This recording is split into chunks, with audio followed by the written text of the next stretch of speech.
Good morning, everyone.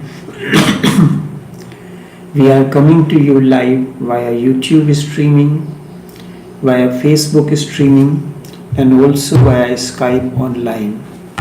Each one of you is welcome to this live streaming. Going within, moving in the realm of wisdom beyond, moving in the realm of wisdom beyond.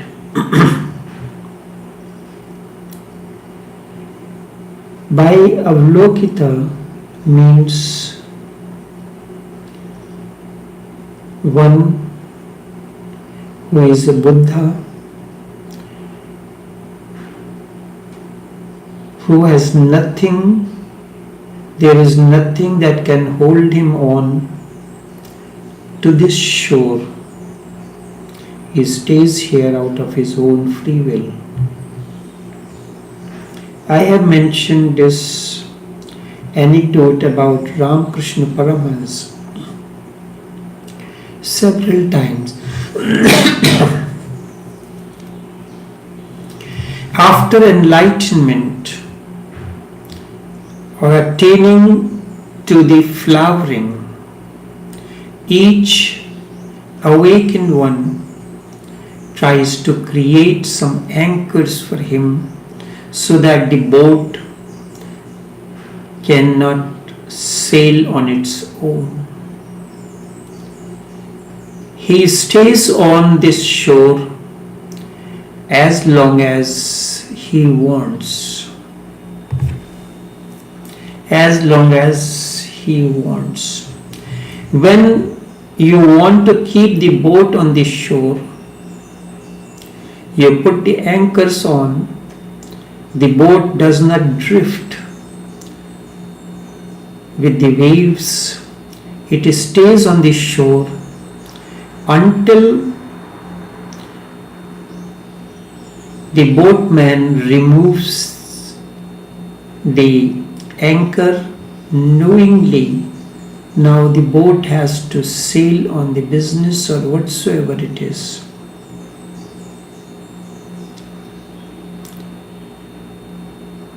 Ramakrishna Paramahansa had created an anchor. He had liking for the food, because food connects to the body and the mind realm. So while the meditation session or the satsang is going on, Ramakrishna will run to the kitchen and ask Sharda, what are you cooking for lunch or dinner? What is the food? So at this, sometimes Sharda will tell him, Ramakrishna Dev, as she used to call him,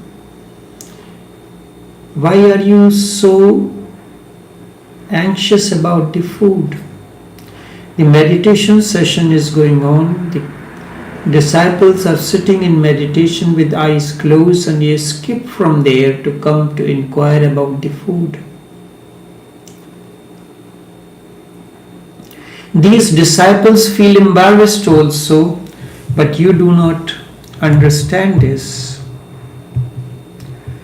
At this, Ramakrishna told Sharda, there isn't anything that can hold me to stay on this shore. But I have to stay on because some works are still left incomplete. For that reason I stay on. And in order to stay on this shore, I have to create certain anchors. So food is one of the anchor that I am keeping to stay on. It happened about my grandfather, Naqshbandi Brij Mohan Lal, Sufi Sheikh. On 17th of January 1955, he entered into Samadhi. That time, my uncle, who became the Khalifa, the next master, he was 17 years of age. So on the 10th day of the ceremony, the masterhood was bestowed onto him. He became the master. But his training was not complete yet. All this, his training was done by his mother, my grandmother Shakuntala Devi. She nourished each and every bud of the garden of the Naqshbandi Tariqat, and her way was very unique. There was no meditations around her. Sometimes we used to sit down with our eyes closed, but her way was that of anecdotes. She will cook the food, sometimes a sweet dish, sometimes something, and while she was doing, she needs assistance. She has a small woven stool which was helping her to sit down and cook the food. So I was young, so she will ask me to do this and that, and nobody else, everyone was grown up, so I was the youngest one. And being the youngest one, you are given the more responsibility to do this, to do that, and all the running around. So this has given me a VIP status, that I am so close to my grandmother that anything she needs to get this and that. So she used to tell me about how to cook the food, because food is consciousness. When it is cooked meditatively, it becomes an offering to the divine. So many times she said, I have told your grandfather to take me with him, but he always says that your work is not over as yet, and you have to stay on until your work, the role that is given to you, the assignment, is over. Those who are in the field of administration, they will know it very well, that when you assign a job to your subordinate, you give an instruction that this report, this assignment has to be finished within a certain specific period of time, because your meeting is based on this. It happened on 30th of March 1974. She returned from the city where she has gone to take care of one of his disciples, whose daughter-in-law was in labor, and it was said that she will not survive. So they wanted her to come. Against the wishes of her physician, she went along with my second uncle, and on way back, returning to Kanpur, she has to pass the city of Lucknow. When she reached there, she told me that at the shrine of the Sheikh, she said, now that all the works are over, take me with you. 1st of April 1974, she returned to city of Kanpur, and she got sick. She was in coma partial. She remained in that state, but somewhere in the middle she came into the senses, and she asked my uncle, what was the day when your grandfather Sufi Raghuvar entered into Samadhi? He could not remember properly. She said, this is how you want to do the work? He took Samadhi on Friday. I think it was Monday.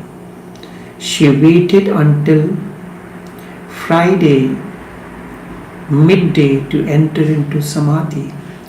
That morning, that day when I was sleeping in the morning, Friday morning, she had a place which is kind of a veranda outside the room where she used to rest, and there was a threshold.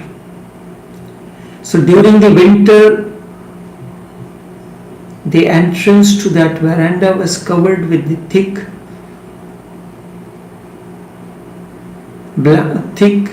curtains to avoid the cold breeze.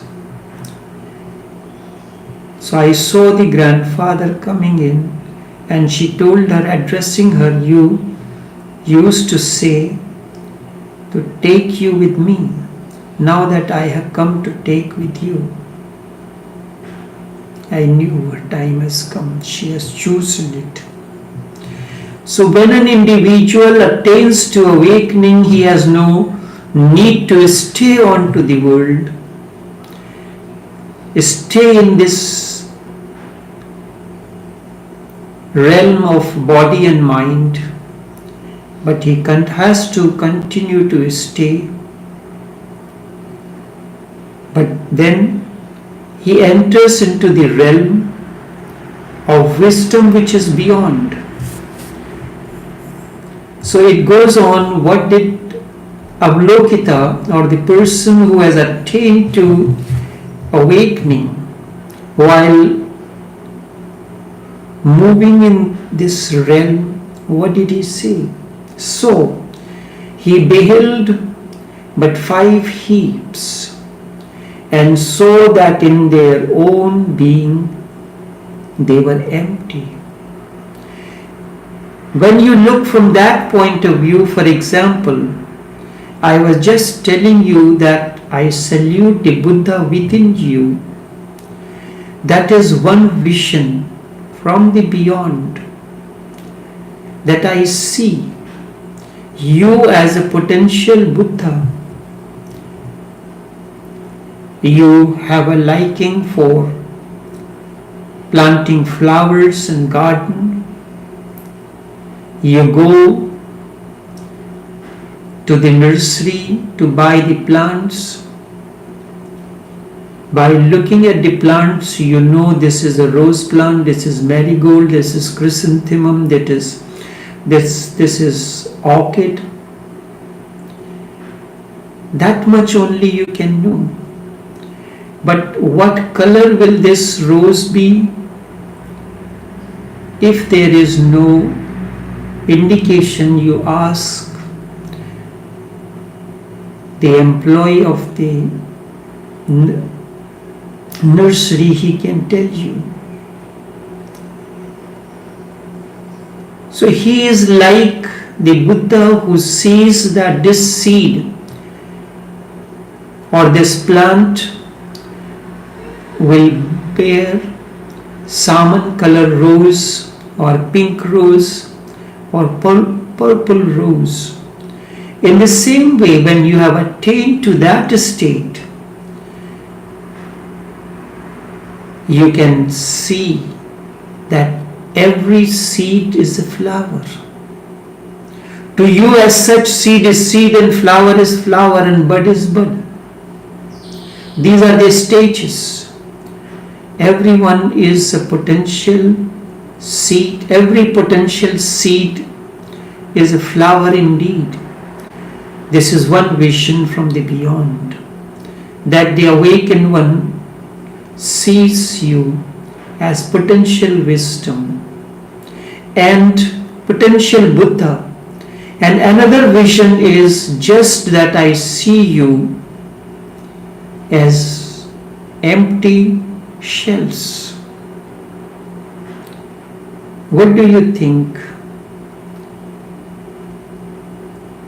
What you think you are is nothing. You think yourself to be mind, you think yourself to be the body, but you are empty shell. Somebody thinks he is a man. That is an empty idea. Consciousness is neither male nor female. Somebody thinks he has a beautiful body. He is beautiful, is strong, this and that. Once again, this is an empty idea. Just ego deceiving you. Somebody thinks he knows this much, you tell the person, start telling something, you ask a question and you start telling, yes, I know it. I do it that way. That is just meaningless. His mechanism has accumulated memories and he lives by those memories. These are empty things.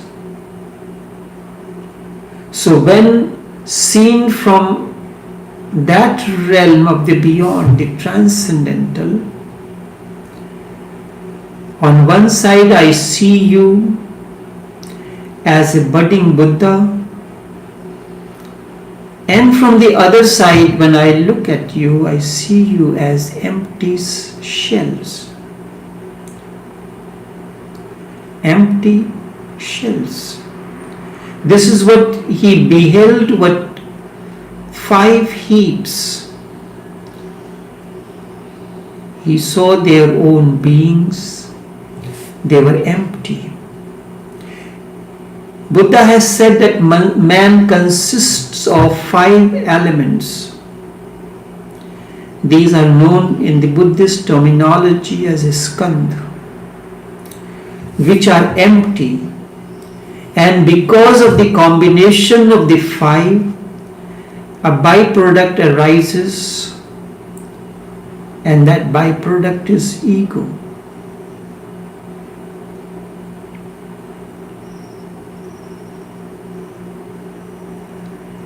Or self. It is just like clock functioning. It goes on ticking. You can listen to the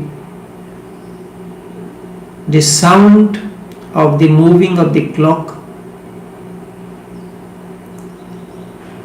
You can separate all the parts to find the tick, where it is coming from, and you will not find it. Where is the tick?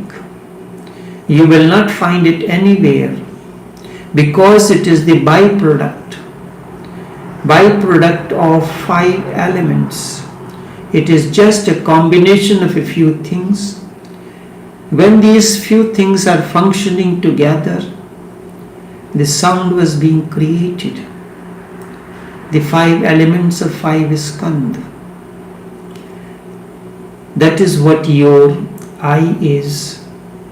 5 elements working together create this sound, create the feeling that is known as tick, the ego. But it is empty. It has nothing in it except memory. If you go and search for anything substantial in it, there you will not find anything. This is one of Buddha's deepest intuitions or insights, that life is empty.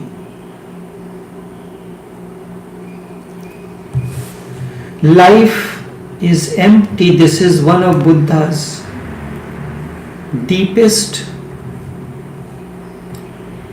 insights. that life is empty and life is full too. But we don't know anything about it. From this emptiness, you have to move towards a fullness.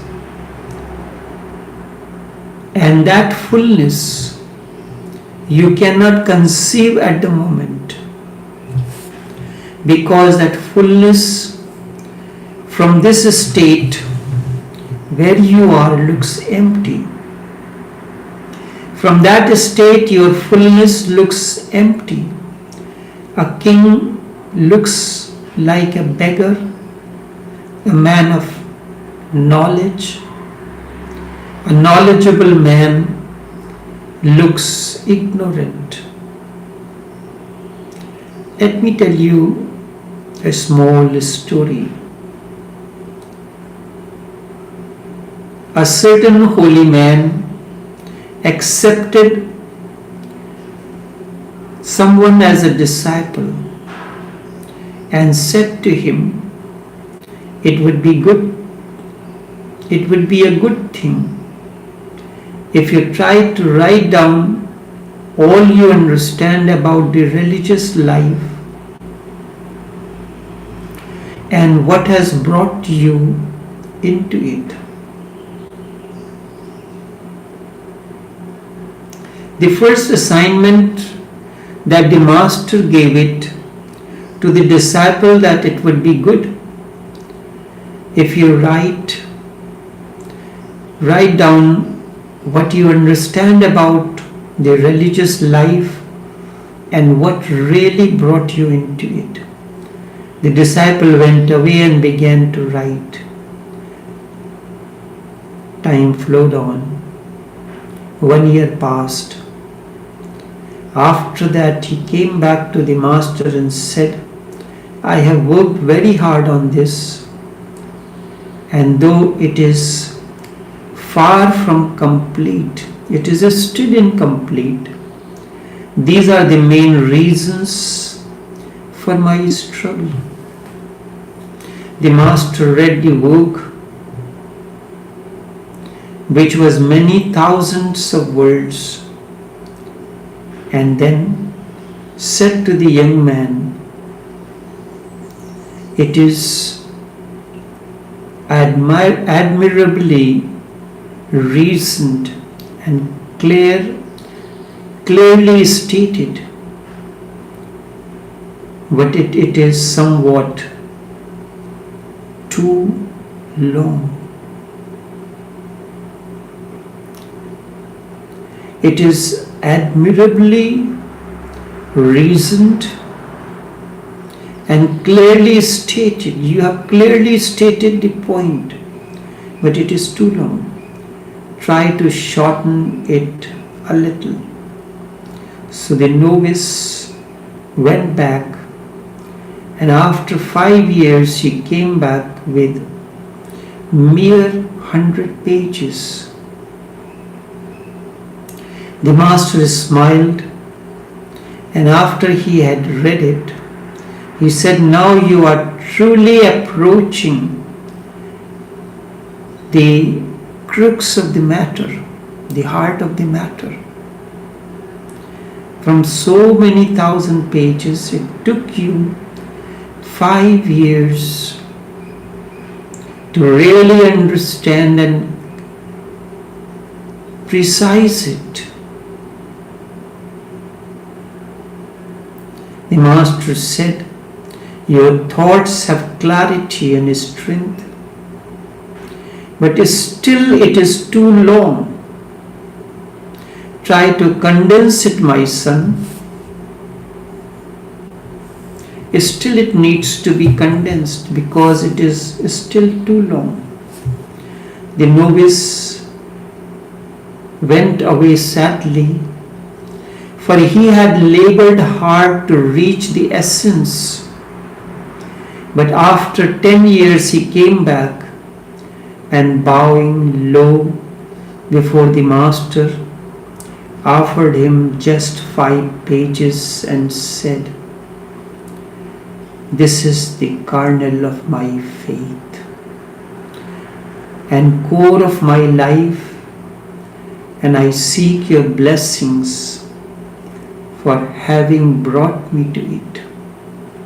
Do you have a patience for this?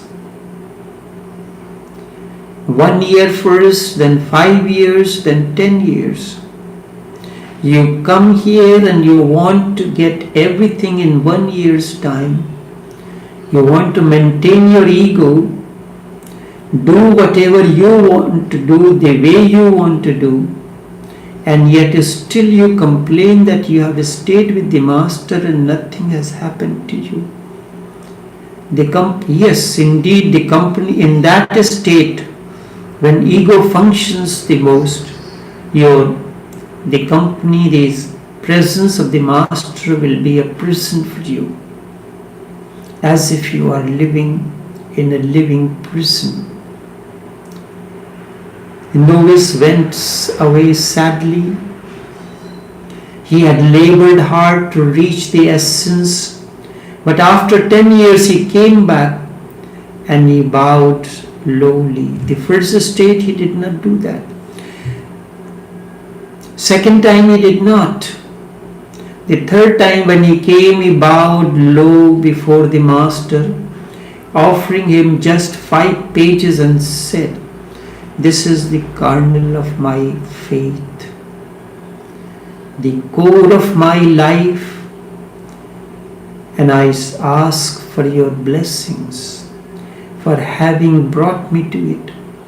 It is your persistence that you had asked me to do this, has brought me to this state. When I was growing,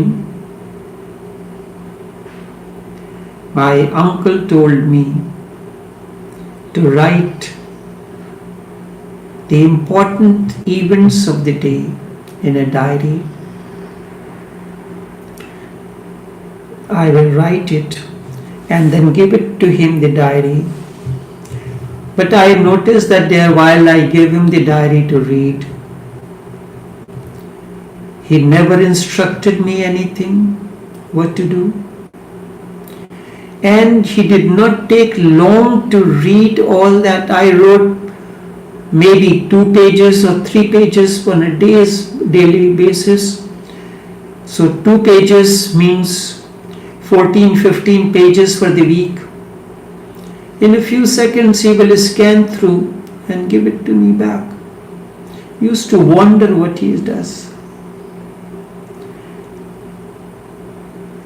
So when he brought the 5 pages, the Master read it slowly and carefully this time. Earlier he just scanned through it and he said, "It is too long, condense it." Few thousand pages, he condensed it to 100. It took him 5 years. To condense those 100 pages into 5, it took him 10 years. What did he do? Constant introspection, work on himself. The Master read it slowly and carefully and said, "It is truly marvelous," he said, "in its simplicity and beauty, but it is not perfect as yet. To try to reach a final clarification, and when the Master has reached the time appointed, he was preparing for his end. His disciple returned to him again, and this time, instead of bowing low, he kneeled before him to receive his blessings, handed him a single sheet of paper on which it was written, on which, you know what was written? Nothing was written on it.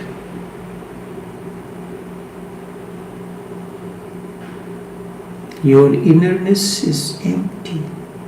It is the mind, it is the ego that is the noise that constantly thinks that it knows. When Avalokita says that 5 heaps and it is empty, nothing was written, and the master placed his hands on the head of the disciple and said, now you have understood. Now you have understood from that transcendental vision what you have is emptiness. From your vision, from your neurotic vision,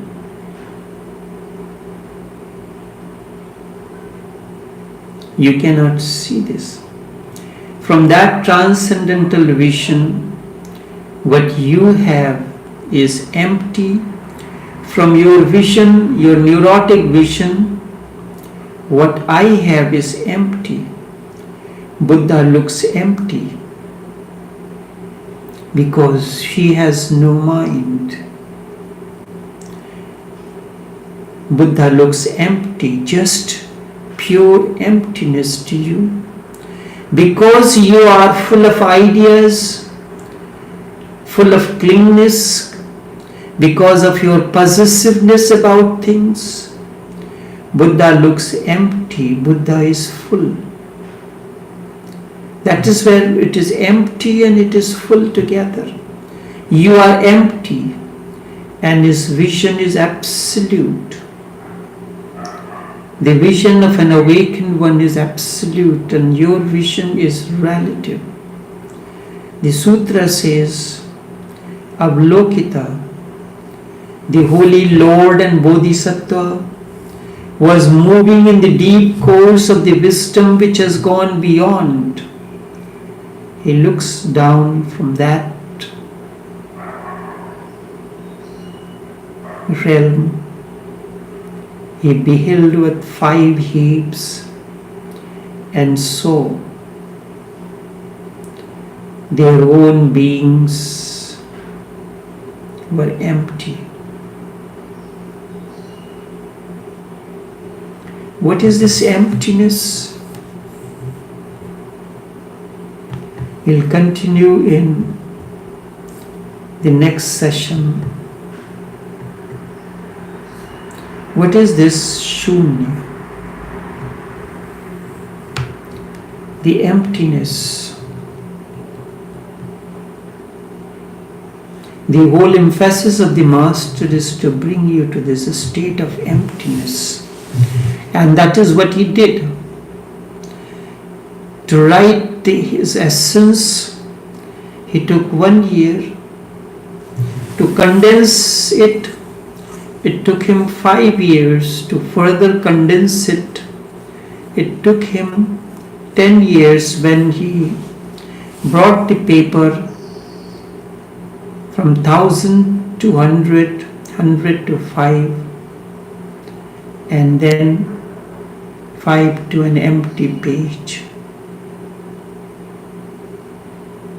This is shunya, emptiness. Only this much for this morning until we meet again. Take care and do have a pleasant day.